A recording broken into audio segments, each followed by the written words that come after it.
하나님의 말씀을 보시겠습니다. 스가랴 7장 8절로 8장 6절까지가 오늘의 본문 말씀이 되겠습니다. 우리는 스가랴 7장 8절, 9절, 10절을 읽겠습니다.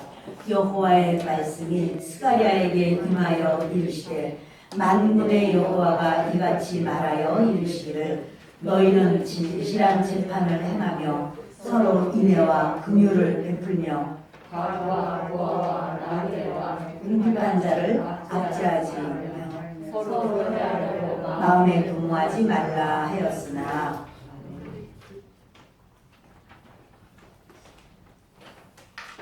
지난주에 우리는 스가랴 7장의 말씀을 나눴습니다. 근데 다 나누지를 못해서 남은 부분하고 또 오늘 8장의 6절까지 말씀을 나누려고 합니다.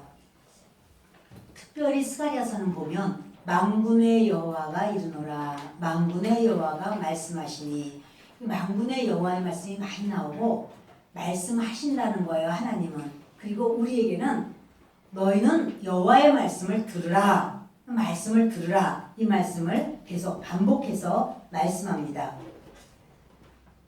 베델 사람들이 그동안에 우리가 5월 금식을 했는데 성전이 다 불타버렸기 때문에 그날을 기억하고 애통하는 마음으로 금식을 했지만 이제 성전이 지어져서 절반 이상 지어졌는데 앞으로도 5월 금식을 해야 됩니까? 그걸 물어볼 때 하나님께서 너희들 그 말은 너희를 위하는 말이냐 나를 위해서 하는 말이냐 이렇게 말씀을 해요. 나를 위한 말이냐 너희를 위한 말이냐 이런 말씀하면서 주님께서 이제 그런 말씀하죠. 너희가 긍휼함과 자비로 그 이웃을 대해야 되고 하나님 앞에는 그 정직하게 하나님을 이렇게 섬겨야 된다 이런 말씀을 하시면서 율법과 위선을 주님께서 짚으시는 거예요. 너희가 금식은 했지만 진짜 나를 위한 것이냐 율법으로 이렇게 뭐냐면 하나님 앞에 나도 이렇게 해요 하는 어떠한 최소한의 그런 모습, 주님을 섬기고 예배를 드리든 기도를 하든 찬양을 하든 뭘 하든 간에 그저 이렇게 부끄럽지만 않을 정도로 그냥 살짝 아예 빠지면 뭐하니까 그냥 이렇게 최소한의 아주 미니멈 예배, 미니멈 신앙 이렇게 하는 것이냐 그것을 주님께서 안 받으신다는 거죠. 그러면서 너희가 중심을 다하여 나를 섬기는 그런 예배, 그 예배냐. 그러면서 주님이요, 당신 자신의 그 마음을 이제 이야기를 하십니다. 사실은 오늘 말씀드릴 이 스가랴 8장은 축복장이에요. 계속해서 복을 주겠다는 약속인데 이 말씀이 저와 여러분에게 우리 교회 그대로 임하기를 바랍니다. 그 말씀이 능력 있고 힘이 있는 줄을 압니다. 자, 우리요 주님 말씀을 왜 들어야 할까? 오늘 본문 말씀 밑에 보면 신명기 11장이 있습니다. 우리 주보 안쪽에 말씀이 다 있습니다. 주보 안쪽에 말씀이 있습니다. 신명기 11장 27절과 28절을 함께 안쪽에 있습니다. 다 피셨나요? 예, 주보 안쪽에 열어보시면 주보 안쪽에 신명기 11장 27절 28절을 함께 있습니다. 너희가 만일 내가 오늘 너희에게 명하는 너희의 하나님 여호와의 명령을 들으면 복이 될 것이요 너희가 만일 내가 오늘 너희에게 명령하는 도에서 돌이켜 떠나 너희 하나님 여호와의 명령을 듣지 아니하고 본래 알지 못하던 다른 신들을 따르면 저주를 받으리라. 하나님께서는 사람에게 복을 주시는 하나님이신데 내가 여호와의 명령을 들으면 복이 될 것이요 여호와의 명령을 하나님 말씀으로 하시죠. 근데 그 말씀을 이렇게 물리적으로 소리의 울림으로 귀가 듣는 게 아니고요 청종하여 하나님의 말씀을 내가 마음을 다하여 듣고 그 말씀을 내가 순종하면, 다시 말하면 예수님께서 씨 뿌리는 비유에서 옥토에 씨앗을 뿌릴 때 그 많은 결실을 맺느니라 이렇게 했는데 주님이 원하는 건 그거예요. 너희가 옥토같이 너희의 마음을 기경해서 깨뜨려 부수어서 그래서 주의 말씀을 받으라는 거예요. 여러분 우리가 딱딱한 땅에다가 씨를 심으려고 할 때 한 삽 떠서 그 속에다 넣어서 그냥 덮었다고 하더라도 그 씨앗이 많은 좋은 열매 맺기 어렵습니다. 땅을 기경해야 돼요. 갈아엎어서 그 묵은 덩어리들을 깨뜨려 부셔야 돼요. 그것처럼 우리 마음이 우리가 현실적으로는 내가 옳은 것 같이 판단이 되지만 1시간 뒤에 보면 아 내가 아까 그러지 말걸. 하루 뒤에 보면 그 말을 왜 했지? 일주일 뒤에 보면 아 다음에 이러지 말아야겠어. 몇 년이 지나면 그때는 왜 그렇게 했는지 몰라. 이런 생각이 들어요. 뭐냐면 내가 죄를 지었다는 거예요. 잘못했다는 거예요. 그런데 그때는 그 당장에는 그런 생각이 안 들어요. 막 나만 옳은 것 같아요. 주님이 말하는 거죠. 네가 옳은 것 같은 그거 하나님의 말씀과 어긋나면 너 그거를 깨뜨려야 돼. 네 마음을 부서뜨려야 돼. 네 생각과 너의 감정과 네 뜻과 네가 이렇게 하고자 하는 그것을 포기해야 돼. 버려야 돼. 그거를 완전히 고운 가루처럼 부셔버려야 돼. 그리고 내 말을 받아들여야 돼. 이러는 거예요. 그러면 그 하나님의 말씀이 우리의 인생을 통해서 결실을 맺고 아름다운 열매가 될 텐데 하늘의 것들이 주렁주렁 맺힐 텐데 내가 저 사람이 그러니까 나도 그러지 않을 수가 없어. 이렇게 하지만 그것은 나중에 돌이켜보면 아이 그 사람이 뭐 그렇게 말할 수도 있지. 그리고 또 진짜 또 그렇게 악하게 했다고 할지라도 나는 지옥 갈 사람이 내가 구원받았는데 뭐가 내가 아쉬워서 이렇게 같이 그렇게 했을까? 아, 내가 그렇게 하지 말 걸 그랬어. 이런 생각이 든단 말이에요. 여러분 뭐냐면 주님은 내 명령을 내 말을 지켜라. 그러면 너는 그것이 바로 복이다. 복이 될 것이요. 그리고 28절에는 여호와의 명령을 듣지 아니하면 그러면 저주를 받으리라. 다시 말하면요. 주의 말씀을 왜 들어야 되는가? 내게 복이기 때문에. 듣지 않으면 저주이기 때문에. 그래서 반드시 주의 복은 우리의 어떤 상황과 형편 따라서 복이 오기도 하고 또는 저주가 오고 그게 아니고요. 형편과 처지와 상관없이 하나님의 말씀을 들으면 복을 받는다는 거예요.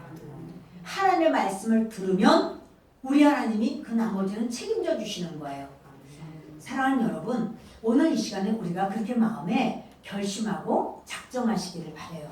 아, 내가 살 길은 여호와 하나님의 말씀을 듣는 것뿐이구나. 내가 잘 되는 길은, 내 자녀가 잘 되는 길은 여호와 하나님이 하나님의 그 말씀을 따라가는 거로구나. 우리는 어쩌든지 시간마다 그런 말씀을 듣는다는 것이 이렇게 예배에 와서 내가 말씀 잘 듣지 그것도 좋아요. 그러나 그보다 더 우리의 모든 삶 속에서 생활 속에서 여호와 하나님께서 내게 무슨 말씀하시는가 들으려고 해야 된다는 사실이에요. 다시 말하면 여러분 하나님은 항상 우리에게 말씀하세요. 자연 만물을 통해서도 말씀하시고요. 인간관계를 통해서도 말씀하시고 내 주변에 있는 사람, 내 가족들을 통해서도 말씀하세요. 항상 주님이 이렇게 말씀하시는데 그것을 우리가 이제 해석을 하고 깨달아야 되는 거예요. 때로 이 성경 말씀을 통해서도 하나님이 더 분명하고 구체적으로 말씀하시죠. 아이가 새벽만 되면 깨어서 갓난 아이가 막 우는 거예요. 그래서 아 하나님이 나한테 이 시간 기도하라고 나를 깨우시나 보다. 이게 바로 하나님의 음성으로 듣는 법이에요. 어떤 상황을 만났을 때 그 사람이 어떤 말을 상대방이 무슨 말을 하는데 그래 그럴 수도 있겠구나. 내가 생각할 때는 그게 아니라고 생각하지만 어쩌면 그럴지도 모르니 내가 이 마음을 좀 내가 비워야 되겠다. 이런 생각을 할 수가 있는 거예요. 하나님은 말씀하십니다. 누구를 통해서도 말하고 때로는 흘러가는 구름을 보면서 그래 구름이 흘러가듯이 내가 지금 이 마음에 슬픔도 이것도 흘러가지. 주님이 너 그거 이제 다 흘러갈 거야. 지나갈 거야. 힘을 내. 용기를 내. 주님이 이렇게 말씀을 하시나 보다. 여러분 우리가요. 자연 환경을 보고서도 하나님이 내게 주시는 말씀을 들을 수 있어요. 그리고 누군가를 볼 때 나를 그렇게 힘들게 했지만 그가 너무 몸이 안 좋아서 끙끙 앓는 그 앓는 소리를 들을 때 하나님이 불쌍히 여기시나 보다. 불쌍히 여기라고 나에게도 말씀하시는가 보다. 저렇게 아파서 저렇게 하는데 나는 그래도 아픈 거는 없으니 내가 불쌍히 여겨야 되겠다. 여러분 이러한 그 마음은 뭐냐면 하나님은 계속 말씀하셔요. 근데 그것을 우리가 듣는 귀가 있으면 듣는 거예요. 근데 주님은 말하는 거예요. 그렇지 않고 나한테 그렇게 잘못했으니 앞으로만 더 하지. 아이고 싸다. 이런 마음은 뭐냐면 경화된 마음, 단단하게 굳은 마음이에요. 여러분 우리가요 간경화 그러면 이제 간이 딱딱하게 굳었다는 말인데 하나님 그래요. 너희 마음이 내 말을 듣지 않을 때는 금강석, 다이아몬드처럼 아주 딱딱해진 마음이야 이래요. 여러분 다이아몬드에다 씨를 뿌리면 어떻게 열매를 맺겠습니까? 우리 마음이 다이아몬드 같다고 주님은 말씀하는데 우리 11절부터 본문 말씀 스가랴 7장 11절부터 함께 읽겠습니다. 그들이 듣기를 싫어하여 등을 돌리며 듣지 아니하려고 귀를 막으며 그 마음을 금강석 같게 하여 율법과 만군의 여호와가 그의 영으로 옛 선지자들을 통하여 전한 말을 듣지 아니하므로 큰 진노가 만군의 여호와께로부터 나왔도다. 여러분 이스라엘 백성들이 하나님의 말씀을 듣기 싫어했다는 거예요. 그래서 어떻게 등을 돌렸다는 거예요. 그리고 듣지 않으려고 귀를 막는 거예요. 그런 어떤 생각이 내가 불쌍히 여기고 용서할까? 이런 생각이 이렇게 올 때 그럴 수 없어. 이러면서 자기가 이 아주 마음을 강팍하게 하면서 아주 귀를 막고 하나님의 말씀을 듣지 않으려고 그러고 그런 생각이 날 때 나는 마음이 약해서 탈이야. 막 이렇게 마음을 아주 딱딱하게 굳게 하는 것. 이것이 여러분 하나님께서 너무나 안타까워하시는 거예요. 그 마음을 금강석 같게 하여 다이아몬드처럼 아주 마음을 딱딱하게 해서 율법과 만군의 여호와가 그 영으로 옛 선지자들을 통하여 전한 말을 듣지 아니하므로 다시 말하면 지금 계속 이런 말씀하셔요. 여호와의 말씀을 들어라. 너희는 여호와의 말씀을 들어라. 이 말씀하는 거예요. 근데 이스라엘 백성들이 안 들었어요. 하나님 말씀 안 들어요. 그래서 큰 진노가 만군의 여호와께로부터 나왔도다. 너희가 하나님의 말씀을 듣지 않아서 큰 어려움을 당하는 것이라 이렇게 말해요. 여러분 오늘 이 시간 우리가요 우리의 마음을 하나님께로만 딱 모으는데 나는 평생 주의 말씀만 붙들고 살겠습니다. 주의 말씀을 잘 들을 수 있도록 내 영의 귀를 열어주십시오. 여러분 이렇게 우리 한번 선포하겠습니다. 하나님, 저는 주의 말씀만 듣기 원합니다. 주의 말씀만 듣기 원합니다. 주의 말씀만 원합니다. 주의 말씀만 원합니다. 주의 말씀만 사랑합니다. 주의 말씀만 사랑합니다. 할렐루야. 여러분 이렇게 참 하나님 앞에 이 마음을 열어야 되는데 이스라엘 백성들이 마음을 열지를 않습니다. 13절부터 읽겠습니다. 내가 불러도 그들이 듣지 아니한 것처럼 그들이 불러도 내가 듣지 아니하리라. 만군의 여호와가 말하였느니라. 내가 그들을 바람으로 불어 알지 못하던 여러 나라에 흩었느니라. 그 후에 이 땅이 황폐하여 오고 가는 사람이 없었나니 이는 그들이 아름다운 땅을 황폐하게 하였음이니라 하시니라. 아멘. 주님께서요 그래요. 내가 이스라엘 백성들을 불렀다. 하나님이 이스라엘 백성을 부른 거예요. 하나님이 우리를 부른 거예요. 오라 오라 하면서 부르시는 거예요. 그런데 그들이 듣지 아니한 것처럼. 근데 이스라엘 백성들이 안 들어요. 그래서 하나님께서 이제 너희들이 나를 불러도 나는 너희 말을 듣지 않을 거야. 그래요. 여러분 우리에게 큰 어려움이 있는데 하나님을 향하여 막 부르짖는데도 주님이 응답도 안 하시고 말씀도 없고 감동도 없고 아무런 그런 것이 없다면 얼마나 힘들고 고통스럽고 기가 막히겠어요? 근데 하나님 말씀하는 거예요.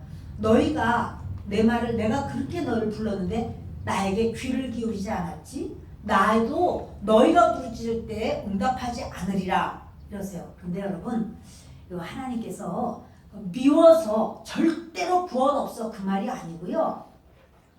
보통 사람들이 하나님을 막 부르짖을 때는 언제 부르짖냐면 어려움이 왔을 때 부르짖어요. 하나님 건강 주세요. 하나님 돈 주세요. 하나님 문제 해결해 주세요. 법적인 문제가 있어요. 하나님 이것도 해결해 주세요. 하나님 이 문제가 저 사람 마음을 녹여주세요. 막 이렇게 우리에게 뭔가 필요할 때 막 우리는 부르짖죠. 하나님과 우리 사이가 좋을 때 하나님 앞에 내 마음을 그 마음 중심으로 항상 주님과 이 사이가 좋을 때 주님 앞에 주여 주여 도와주세요. 그럼 주님이 들으시잖아요. 근데 지금 주님으로부터 마음이 떠나고 우상숭배를 너무 했어요. 근데요 이들에게 하나님이 나 너희들이 말할 때 안 들을 거야 그러셔요. 왜 안 듣느냐고요. 들으셔야지. 근데 중요한 뭐냐면 우리 믿음에 건수 같은 믿음이 있고 생수 같은 믿음이 있어요. 건수는 땅을 파기만 하면 물이 금방 나와요. 비가 많이 온 다음에 땅을 파면 물이 더 많이 나와요. 그런데 비가 안 오고 마르면요 금방 물이 금방 끊어져 버려요. 뭐냐면 내린 물이 가까이서 고였던 게 나오는 거잖아요. 근데 이거는 물의 질이 좋지가 않아요. 짠 물이에요. 안 좋아요. 근데 생수는요. 생수는 땅을 팠는데 물이 안 나와. 어디까지 파죠? 물이 나올 때까지 파요. 깊이. 만약에 거기서 반석이 나오면 돌이 나오면요. 돌을 뚫고 그냥 계속 파요. 근데 물이 솟았어요. 근데 생수예요. 여러분 생수는요. 비가 많이 내렸다고 더 많이 나오는 게 아니에요. 생수는 가뭄이 들었다고 물이 끊어지는 게 아니에요. 계속 나와요. 하나님 말씀하는 거예요. 우리에게 상황으로 좋은 일 있을 때는 할렐루야 하나님이 하셨어. 하나님 영광 받으세요. 얼마나 감사한지. 네, 건수 같은 믿음이 있어요. 그래서 좋은 일이 있을 때는 막 좋아하고 막 기뻐하고 아이고 나 이제 하나님 앞에 수요일도 나와야지 금요일도 나와야지 막 이러는데 그런데 이제 상황이 바뀌어서 어려움이 와. 그럼 금방 하나님 계시긴 뭐가 계셔? 계시긴 계시는 거야 도대체? 왜 나를 미워하시는 거야? 왜 이 문제가 해결이 안 돼? 이러는 거예요. 그러니까 하나님은 뭐냐면 나는 너희가 생수 같은 믿음 갖기를 원해 이래는 거예요. 환경과 상관없이 상황과 상관없이 너희 속에서 나만이 진리야. 하나님만이 공의야. 나는 진짜 너희를 사랑하고 너희를 책임지는 하나님이야. 나는 너희를 보호하는 하나님이야. 그것을 믿고 상황이 어떠하든지 하나님은 오르십니다. 하나님만이 100% 오르십니다. 저는 죄인입니다. 하나님께서 내 인생의 책임자입니다. 이렇게 여기고 그렇게 믿고 그렇게 따르는 것이 생수 믿음이에요. 그런데 이제 어려움이 와가지고 주여 주여 도와주세요. 그러면 하나님 안 들으신대. 왜? 너 생수 같은 기도를 해. 너 생수 같은 믿음을 가져. 그러니까 그 힘들어가지고 팔딱팔딱 뛰면 하나님께서 그래 아이고 알았어 이렇게 이제 애기 신앙일 때는 그렇게 하시죠. 애기 신앙일 때는. 그러나 이제 하나님을 많이 알아요. 그럼에도 불구하고 세상 게 너무 좋고 내가 원하는 대로만 하고 싶어요. 그때 우리 하나님께서는 말씀하시는 거예요. 너 이제는 생수 믿음을 가져야 돼. 그러니까 언제 우리가 기도하고 언제 믿음을 더 굳건하게 갖느냐 하면 그 어려움이 심화됐을 때, 어려움이 더 많아졌을 때, 그때는 이제 금방 해결이 안 되고 응답이 없어. 그럴 때는 하나님 앞에 더 깊은 기도를 하게 되고 사람 의지하지 않고 사람에게 가서 막 부탁하고 이렇게 했더니 퇴짜 맞고 비웃고 또 이렇게 무시당하고 천이 여김을 당하고 이래요. 그러니까 사람도 의지할 게 아니구나. 내 지혜와 내 지식으로 밤이 세워서 내가 궁리를 해도 안 돼. 이것도 안 되는구나. 나는 하나님밖에 없어. 이러고 하나님 앞에 깊이 정말 깊은 속에서 막 그 고독 속에서 하나님을 향하여 부르짖고 애통하고 그럴 때 우리가 생수가 나와요. 생수의 강이 내 속에서 이제 이렇게 솟아나는 거예요. 그러면서 무슨 일이 있을 때 사람 의지하는 거 아니고 내 꾀를 의지하는 거 아니고 하나님만 의지하는 거구나. 이걸 이제 알게 돼요. 자, 여러분, 주님은 그렇게 하려고 너희들 생수 같은 믿음을 가져야 되기 때문에 나는 너에게 응답하지 않는 거야 이거예요. 사실은 내가 너에게 응답하지 않는 거야. 그거는 나 너 싫어해. 저리 가. 이렇게 발로 차는 게 아니에요.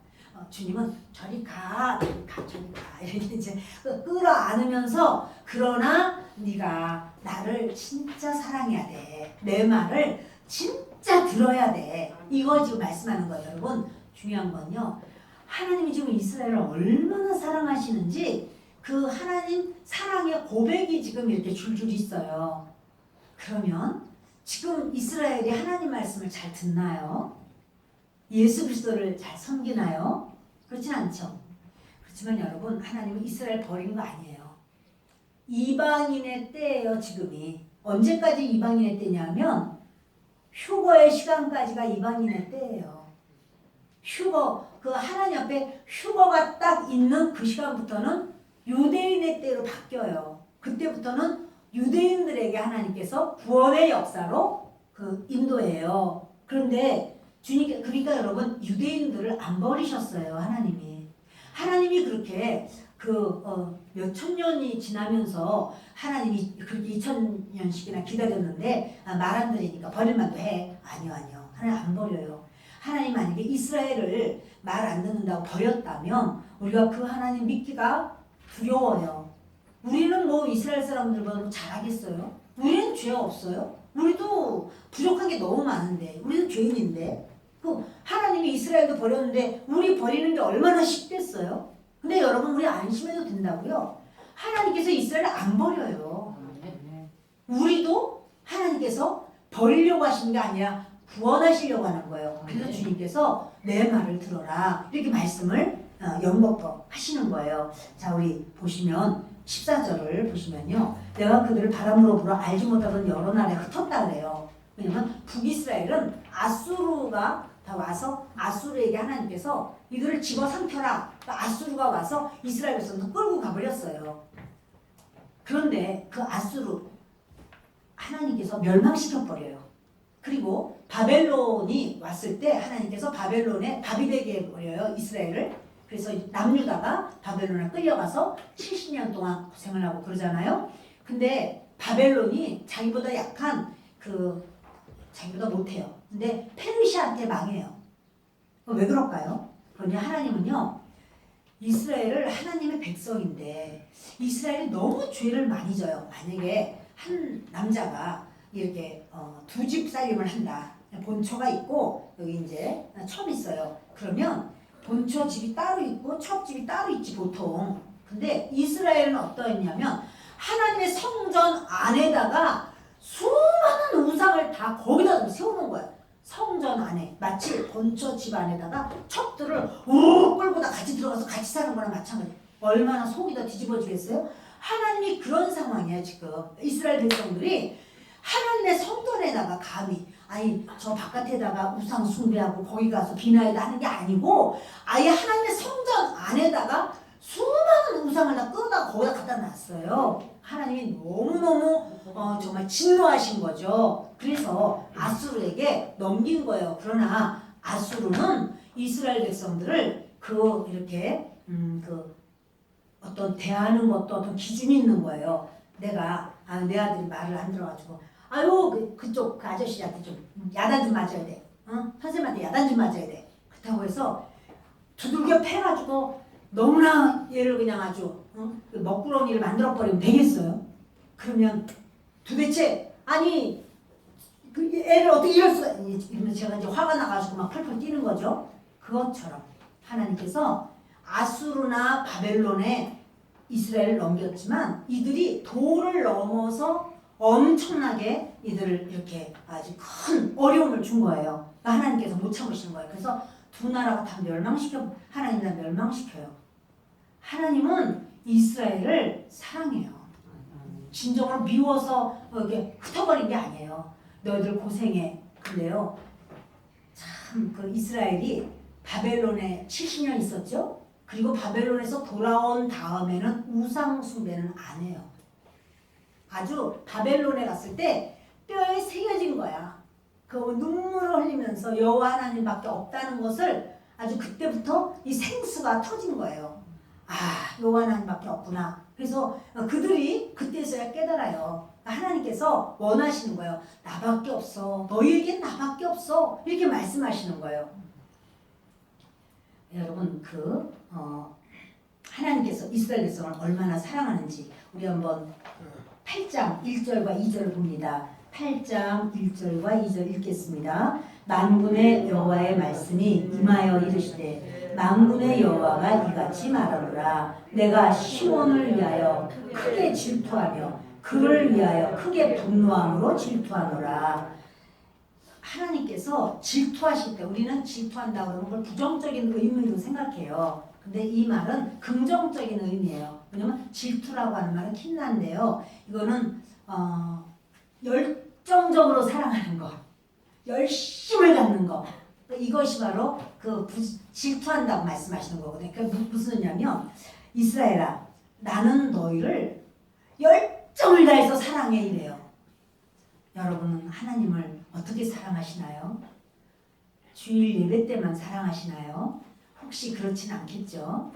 주님은 그래요. 나는 너를 위해서 아주 열심을 다해서 나는 사랑해. 이렇게 말하는 거예요. 그래서 만군의 여호와가 이같이 말하노라. 내가 그러니까 하나님 계속 말한다고 말씀하시죠? 스가랴서에는 만군의 여호와라는 말이 많이 나와요. 계속해서. 그러면서 내가 시온을 위하여 크게 질투하며, 여기서 나오는 시온이라는 것은요, 그 시온산에 예루살렘 성이 있잖아요. 그러니까 이거 사실은 다 이스라엘 백성을 말하는 거예요.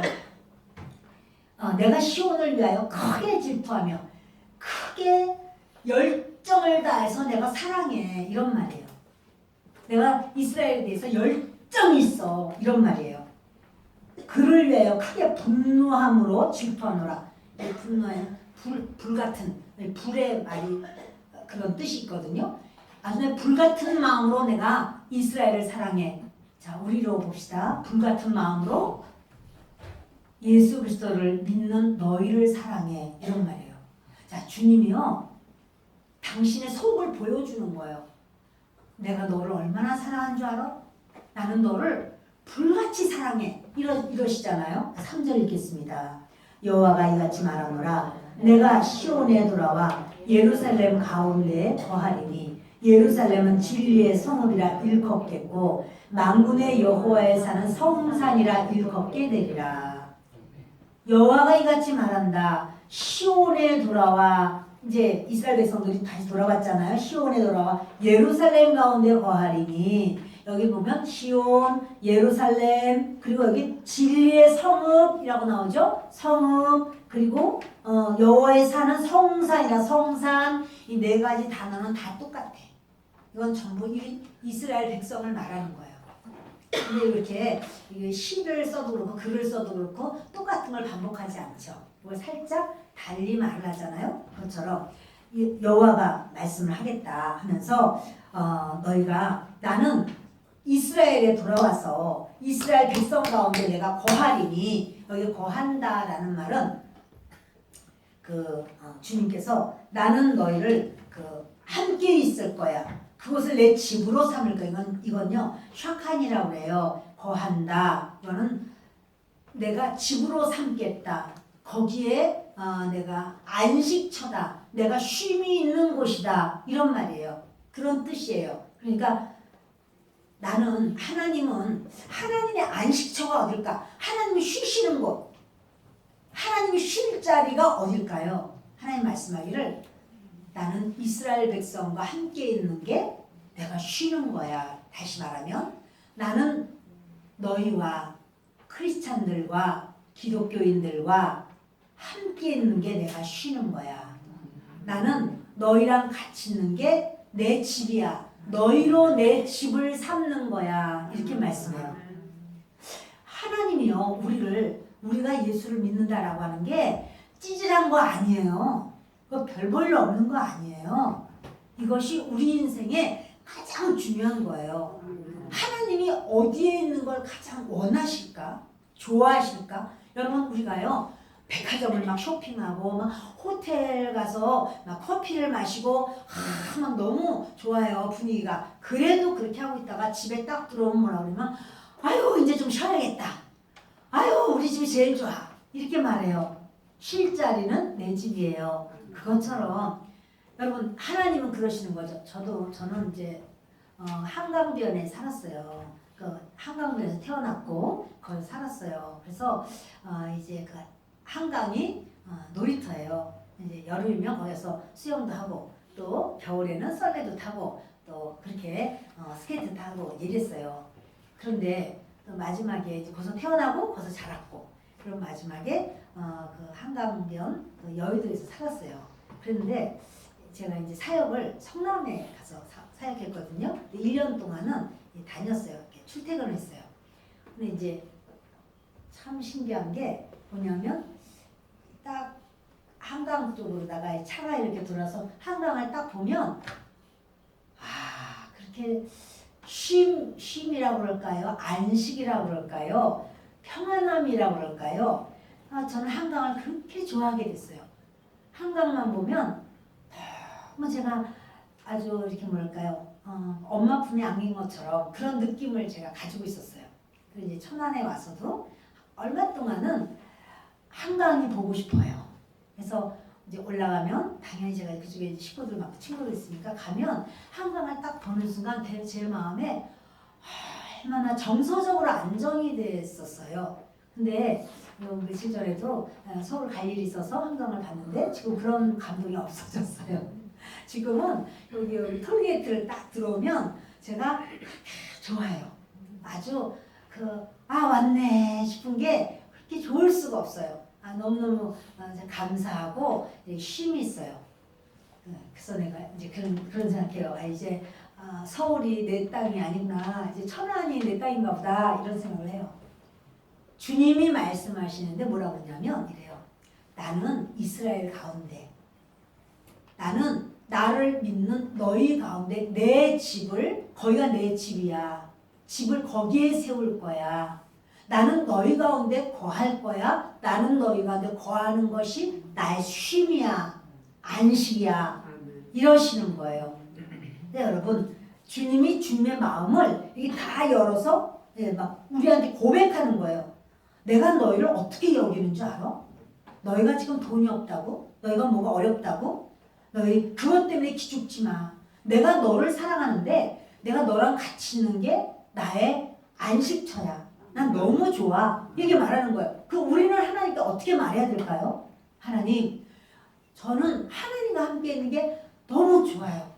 하나님, 저를 거처 삼으세요. 하나님, 저로 인하여 쉼을 얻으세요. 저에게 오세요. 언제나 저에게 함께 해주세요. 그것을 뭐라 그러냐면 그게 성전 건축이에요. 자, 여러분 우리가 올해 들어서서 스가랴서를 말씀을 나누면서 어떻게 했냐면 성전 건축하자 이렇게 하면서 그 성전이 우리 안에 건축하는 겁니다. 이런 말씀했죠. 그래서 주님은 말씀하기를 이스라엘 백성들에게 성전 건축해. 그래서 그들이 물리적인 성전 건축하고 있었어요. 절반쯤 지었어요. 그런데 하나님은 뭐라 하냐면 그런데 진짜 성전 건축은 네 마음이야. 네 마음에 내가 들어와서 내가 거기에 있고 싶어. 네 마음이 내 집이야. 나는 거기에 있기를 원해. 이렇게 말씀하는 거예요. 아멘. 아멘. 어려워요? 그래요? 할렐루야. 제가 설교하면서 나중에 보면 어려서 모르겠다고 하시는데 제가 이거를 그래도 말씀이 하나님께서 은혜롭게 이렇게 겹치게 또 가르쳐 주셔서 다시 이렇게 조금 그 부분을 겹쳐서 말씀드릴 때가 많이 있어요. 여러분 주님은 이렇게 말씀해요. 나는 너와 같이 있기를 원해. 그러니까 주님이 이 8장은 이제 이 끝장 23절까지 보면요 다 축복이에요. 내가 너를 축복한다. 내가 너를 그 축복의 첫째가 뭐냐면 내가 너를 질투해. 이거 뭐냐면 열정적으로 사랑해. 이런 말이에요. 자, 주님이 어떻게 사랑하는지 좀 볼까요? 신명기 4장 24절을 읽겠습니다. 내 하나님 여호와는 소멸하는 불이시요 질투하시는 하나님이십니다. 소멸하는 불이 뭘까요? 뭐냐면 그 한 가지만 딱 보이고 나머지는 하나도 보이지도 않는 거야. 다 아무것도 아니야. 그게 소멸하는 불이에요. 우리 아이가 어릴 때 그 아기 때 제가 데리고 그때 5.16 광장 여의도 광장에서 이렇게 집회가 있었어요. 대규모로. 근데 참석했어요. 근데 눈 깜빡할 사이에 아이가 없어졌어요. 100만 명까지는 아니었겠지만 어마어마하게 모였어요. 그 수많은 사람들이 저에게는 아무것도 아니에요.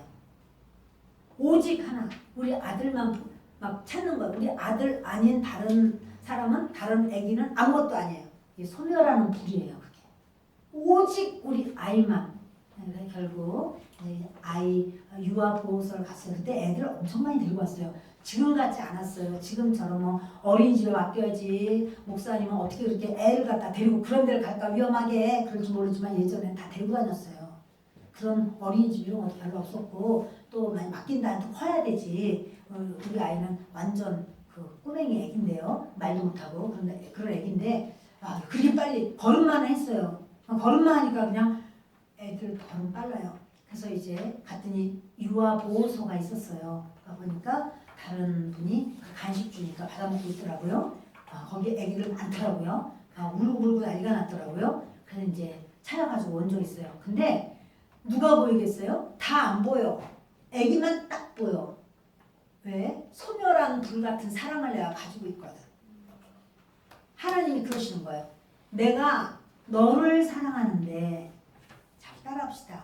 하나님이 나를 소멸하는 불 같은 사랑으로 사랑하신다. 여러분 포기하지 마세요. 낙심하지 마세요. 뭔가 일이 잘 안 됐어도 여러분 절망하지 마세요. 하나님이 사랑하세요. 하나님이 소멸하는 불같이 다른 거는 보이지도 않아. 난 너밖에 없어. 이렇게 보는 거예요. 누구를? 나를. 그렇죠. 누구를요? 나를. 할렐루야. 정말 그렇게 믿으시나요? 하나님이 지금 계속 고백하는, 우리한테 사랑 고백을 하는 거예요. 내가 너를 얼마나 사랑하는 줄 알아? 소멸하는 불같이 내가 너를 사랑하는 거야. 이렇게 말씀하는 그런 사랑을 우리가 부모님 사랑이 좀 닮았죠. 부모님은 그럴 거예요. 만약에 전쟁이 났으면 막 그냥 포탄이 막 날아온다면 우리 아이가 있고 내가 있는데 내가 그 맞을 수 있다면 그 모든 포탄, 아이에게 오는 포탄, 아니 내가 내 몸이 벌집이 돼도 내가 다 맞고 싶어. 얘한테는 하나도 안 갔으면 좋겠어. 부모님들은 다 그런 마음일 거예요. 그렇죠? 근데 여러분 부모님은 실력이 부족해요. 다 그렇게 맞고 싶어. 모든 하여튼 뭐 총알 다 나에게 날라와. 우리한테 가지마. 나한테 와. 뭐 이렇게 할 거예요. 그러나 그런다고 해도 내가 무슨 그 총알을 잡아 모아 해가지고 내가 나를 맞추겠냐고요. 못해요. 그러나 우리 하나님 말씀하세요. 나는 너를 그렇게 사랑해. 소멸하는 불같은 사랑으로 너를 사랑해. 그렇게 말씀을 하시는 거예요. 뒤로 한번 넘겨보시겠습니다. 시편 121편 있습니다. 이스라엘을 지키시는 이는 졸지도 아니하시고 주무시지도 아니하시리로다. 여호와는 너를 지키시는 이시라. 여호와께서 내 오른쪽에서 내 그늘이 되시나니 낮의 해가 너를 상하게 하지 아니하며 밤의 달도 너를 해치지 아니하리로다. 여호와께서 너를 지켜 모든 환난을 면하게 하시며 또 내 영혼을 지키시리로다. 여호와께서 너의 출입을 지금부터 영원까지 지키시리로다. 아멘. 하나님께서 우리를 지켜주신대요? 안 지켜주신대요? 할렐루야. 여러분 나 좀 지켜. 그리고 경비원 하나 세워놓으면 그 경비원한테 들어가는 그런 경비가 얼마쯤 될까요? 안 세워봐서 모르지만 근데 이 경비원도 주 5일 근무입니다. 하루 8시간 근무입니다. 이제 이런 거예요. 그럼 남은 시간 어떻게? 또 다른 경비원을 써야 되겠네요. 3명을 쓴다 한들 토요일 주일날은 어떻게 해야 될까요? 주 5일 근무면 또 다른 사람을 또 써야 되겠네요. 그런다 한들 잠자는 시간 여러분 그들이 그 나를 완벽하게 지켜줄 수 있나요?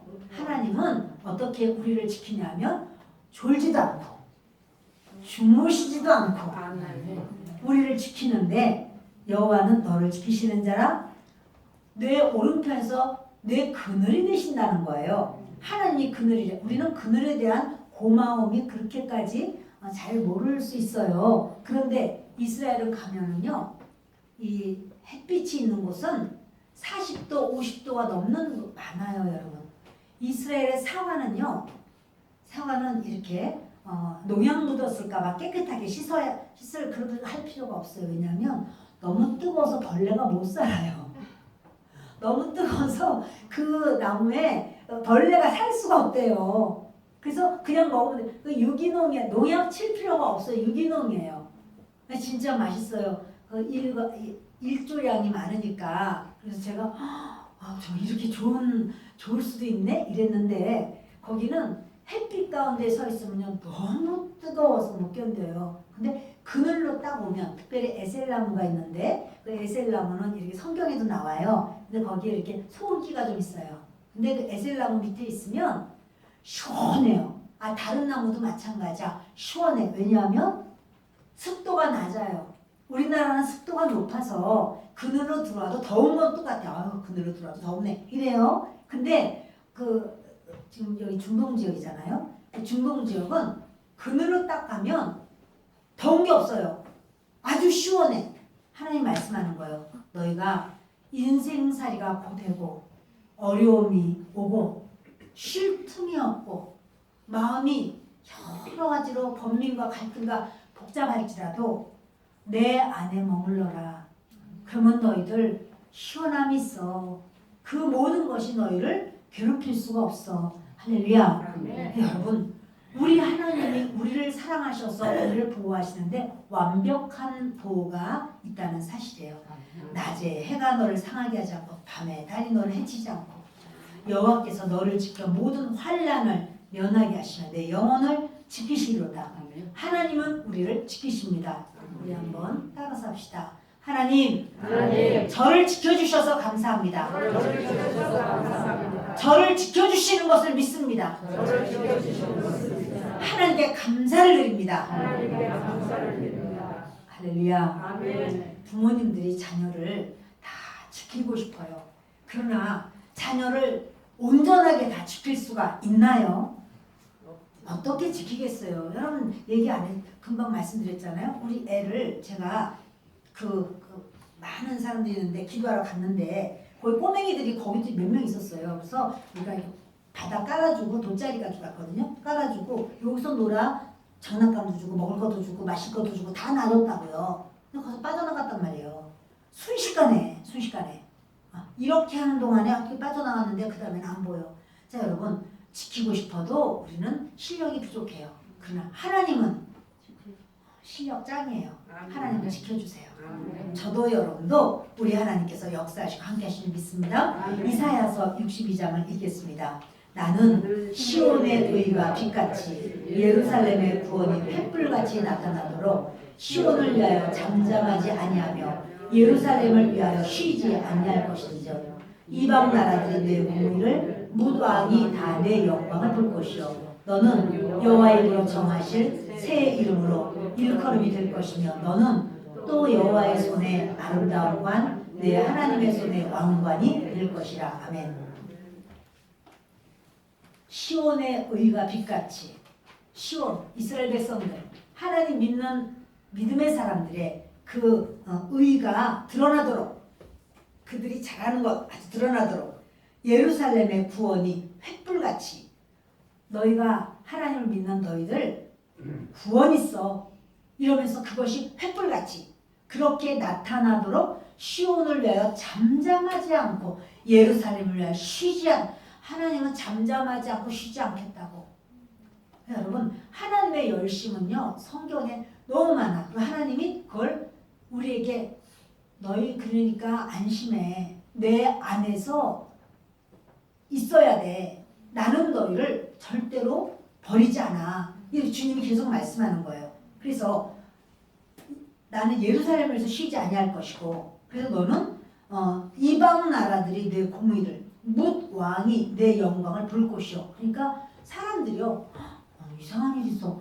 저 사람은 저럴 만한 사람이 아니었는데 어떻게 저렇게 잘 됐지? 어떻게 저렇게 뛰어난 일이 되었지? 무슨 일이 있는 거야? 아유 하나님 살아계신가 봐. 이 사람들이요 긍정적인 의미로 이제 수군대기 시작하고 뒷담화를 하기 시작하는 거야. 뒷담화가 그 나쁜 의미가 아니라 좋은 의미. 어떻게 저렇게 대단하지? 무슨 일이 있는 거야 도대체? 아유 하나님 믿는다고 그러더니 그래서 그런가 봐. 변화됐어. 저럴 수는 없는 거야. 이렇게 이제 여긴단 말이에요. 조금 더 볼까요? 스가랴 2장 8절을 보겠습니다. 만군의 여호와께서 이같이 말씀하시되 영광을 위하여 나를 너희를 노력한 여러 나라로 보내셨나니 너희를 범하는 자는 그의 눈동자를 범하는 것이라. 아멘. 하나님이 그래요. 이스라엘 백성들을 범하는 자, 그 사람은 하나님의 눈동자를 범하는 것이다. 우리가 어떻게 하나님의 눈동자를 범하겠습니까? 이스라엘 백성들을 함부로 하는 자는 하나님이 그렇게 여기겠다는 거예요. 근데 여러분 보세요. 하나님께서 이스라엘을 얼마나 사랑하는지. 여러분 이스라엘 나라도 우리가 무시하면 안 돼요. 그들이요 그래 잘못한 거 많아요. 그래 잘못했다. 그러지 말고 바로 서지. 이런 마음으로 우리가 형제의식을 가져야 돼요. 그거를 믿는 우리도 마찬가지예요. 믿는 우리끼리도 아주 저 사람 아주 보기도 싫어. 아주 나는 화가 나고 아주 그냥 보려고 했더니 속 그냥 뒤집어졌어. 여러분 그거 본인에게 무익해. 본인에게 하나님의 진노 살 일이에요. 그가 하나님의 사람인데 하나님의 사람을 향하여 그렇게 막 이렇게 뭡니까 막 좋지 않은 뒷담화, 부정적인 뒷담화 또는 좋지 않은 어떠한 비난 이런 거 그가 잘못했다 할지라도 잘못한 것을 말하거나 아니면 그 부분에 대해서 또 풀거나 또는 그렇게 할 만한 그렇게 돌이킬 만한 그런 실력이 없구나. 아직 어리구나 영적으로. 그러면 주여 불쌍히 여기소서. 나는 지옥 갈 사람 내가 구원받았는데 주님 다 부족하네요. 이렇게 하고 지나가야 돼요. 아멘. 그렇게 해야지 그거를 비난하고 막 업신여기고 막 비웃고 이렇게 하는 건 하나님께서 뭐라고 그래요? 너 내 눈을 찌르는 거야 그러는 거예요. 네가 나를 믿는 내 백성을 네가 그렇게 하느냐? 너는 그러면 나를 내 눈동자를 네가 상하게 하는 것이라 이렇게 말씀을 하는 거예요. 그래서 여러분 우리 조금 더 볼게요. 이사야 66장 10절을 보겠습니다. 예루살렘을 사랑하는 자들이여 다 그 성읍과 함께 기뻐하라. 다 그 성읍과 함께 즐거워하라. 그 성을 위하여 슬퍼하는 자들이여 다 그 성의 기쁨으로 말미암아 그 성과 함께 기뻐하라. 그 밑에도요. 예루살렘을 위하여 평안을 구하라. 예루살렘을 사랑하는 자는 형통하리로다. 여러분 예루살렘을 사랑하는 자는 형통하리라. 하나님이 그래요. 주의 백성들을 이렇게 사랑하는 자는 하나님 형통하리라. 그러니까 공연히 주의 백성을 이렇게 헐고 뜯고 말 한마디라도 콱콱 이렇게 막 아주 마음에 상하도록 팍 이렇게 할 때는 이제 내가 돌이켜야 되겠다. 그렇게 하면 안 되겠네. 돌이켜야 돼요. 여러분 하루아침에 안 고쳐져도 고쳐야 돼요. 그러면 주님은 형통하리라 이렇게 말씀을 하는 거예요. 그러니까 그 예루살렘 때문에 슬퍼해. 주님은 그 사람을 그 성의 기쁨으로 말미암아 그 성과 함께 기뻐하라. 슬퍼하는 자들 그 예루살렘 때문에 슬퍼하고 하지만 교회 때문에 또 예루살렘 때문에 기뻐하고 그 사람을 주님은 원하시는 거예요. 저와 여러분에게 주님은 그렇게 하는 거를 원하시는 거죠. 여러분 예루살렘 교회가 왜 필요할까요? 그냥 집에서 예배 드려도 되잖아요. 온라인으로 요즘 예배 많이 드리잖아요. 근데 왜 교회에 와서 예배를 드려야 되고 교회가 필요한 이유는 뭘까요? 교회로서 모인 무리 가운데 역사는 성령의 역사 때문이에요. 성령의 역사가 나 혼자서 있어도 성령 충만하게 해달라고 기도하는데 그거랑 달라요. 그거랑 다른 모임 가운데에서만 역사하는 성령의 기름 부심이 있어요. 그래서 우리가 교회로 오는 거예요. 우리가 코로나 시기에 비대면 예배로 뭐 이렇게 많이 이제 하잖아요. 근데 그 하다가도 아유 집에서 이렇게 하니까 영 안 되겠어요. 이래가지고 이제 나오면서 아유 예배 이렇게 나와서 예배 드리니까 너무나 좋아요. 이렇게 말을 많이 하셨어요. 다르죠. 나와서 예배 드리는 것이 훨씬 낫죠. 왜 뭐가 나을까요? 모임 가운데 임하시는 성령의 기름 부으심이 달라요, 여러분. 아멘. 그것 때문이에요. 아멘. 예. 집에서 하면 시간도 안 들일 수도 있고 시간도 집에서 있으니까 딴 거 하다가 이렇게 하면 또 뭐 찬양도 뭐 한 부르는 거 다 같이 부를 수도 있고 말씀도 다 집중해서 잘 들으면 되고 이렇게 생각할지 모르지만 달라요. 주님은 어떻게 말씀하냐면 너 1대1로만 내가 너랑 같이 있을 거야가 아니에요. 예루살렘과 함께 하겠다고. 예루살렘을 위해서 울고 예루살렘을 위해서 기뻐하는 자 내가 그로 인하여 기뻐한다. 이렇게 말씀을 하시는 거예요. 자 여러분 주님이 거하신다라고 말씀하셨고 그 다음에 여기 4절부터 6절까지 읽겠습니다. 8장 4절로 6절 있습니다. 만군의 여호와가 이같이 말하노라. 예루살렘 길거리에 늙은 남자들과 늙은 여자들이 다시 앉을 것이라. 다 나이가 많으므로 저마다 손에 지팡이를 잡을 것이요 그 성읍 거리에 소년과 소녀들이 가득하여 거기에서 뛰놀리라. 만군의 여호와가 이같이 말하노라. 이 일이 그날에 남은 백성의 눈에는 기이하려니와 내 눈에야 어찌 기이하겠느냐. 만군의 여호와의 말이니라. 아멘. 주님이 이래요. 예루살렘에 늙은 남자 늙은 여자들이 앉을 것이라. 이거 무슨 말이냐면 전쟁이 나면 젊은 사람들이 가서 전쟁에서 죽어요. 그러면 이제 그 늙은 세대가 지나가고 이 젊은 세대가 다시 늙은 세대가 될 때 늙은 세대가 없어지는 거죠. 그러니까 하나님께서 뭐냐면 너희들 내가 이렇게 너희를 사랑해 말을 하고 내가 너희로 나의 성전을 삼아. 그러니까 나는 너희와 같이 있는 게 안식이야. 나는 너희에게 집을 짓고 너희로 함께 있을 거야. 이러면서 주님이 성전 건축이야 이게 이렇게 말씀했잖아요. 그러면서 그렇게 할 때 또 나는 너희들에게 전쟁 없는 평안의 세상을 줄 거야 이러는 거예요. 평안의 세상을 줄 거야. 할렐루야. 우리들에게 평안의 세상이 있기를 바랍니다. 주님이 약속하신 거예요. 평안의 세상. 그래서 그 늙은 남자 늙은 여자가 지팡이를 짚어야만 될 정도로 늙었어도 그들이 자연 수명을 다 살 수 있도록 내가 그렇게 할 거야. 그리고 그 성읍에 소년과 소녀들이 가득하여 거기에서 뛰놀리라. 소년과 지금이 자녀들이잖아요. 지금도 자녀는 귀하지만 그 시대의 자녀라고 하는 거는 더 큰 의미가 있었어요. 자녀로 인하여 이 모든 경제도 이 자녀들이 많으면 경제가 그만큼 그들은 이제 그 사람 수에 따라서 올라가는 거거든요. 그런데 그렇게 아이들도 또 노인들도 하여튼 이게 평안한 가운데 가득하여 그런데 거기서 뛰놀리라 좀 활기차다는 거잖아요.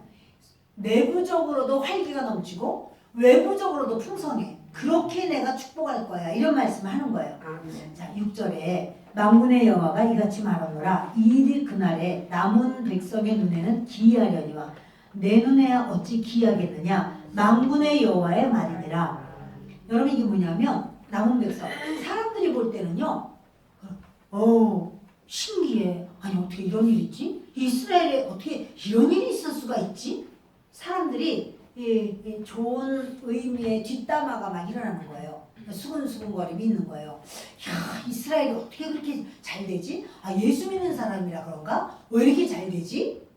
그런데 그것이 아주 불가능해 보이는데 이루어지고 달성하기 어려운 일인데 이것이 달성이 되고 이렇게 되겠다는 거야. 근데 그거를 사람들은 기이하게 여기지만 하나님인 나는 그런 일을 기이하게 여기겠냐? 내 백성 잘 되는 걸 내가 기이하게 여기겠느냐? 내 백성 잘 되는 건 당연한 거야. 나는 내 백성 잘 되게 하려고 해. 너희가 끝까지 잘 될 거야. 이게 바로 하나님의 언약이에요. 아멘. 여러분, 오늘 저는 이게 이제 축복에 대한 말씀이라 하나님의 축복의 말씀을 하려다가, 그러나 이것을 그 축복을 받을 수 있는 건 뭐냐면 여호와의 말씀을 들으라. 아멘. 말씀을 들어야 이 나머지는 그냥 따라오는 거예요. 저도 여러분도 이 말씀을, 주의 말씀을 청종하는 그 역사가 있고, 그래서 주님이 말하기를 뭐예요? 이웃 사람들, 이방인들이 다 놀란다는 거예요. 우리 믿는 사람끼리는 어머, 그이가 그렇게 기도하더니 하나님 해주신다고 하더니 아우 그이가 이렇게 생각하겠지만, 믿지 않는 사람은 모르잖아요. 근데 모르는데 어머, 그이네가 어떻게 이렇게 잘 됐어? 어머, 그런 일이 생겨?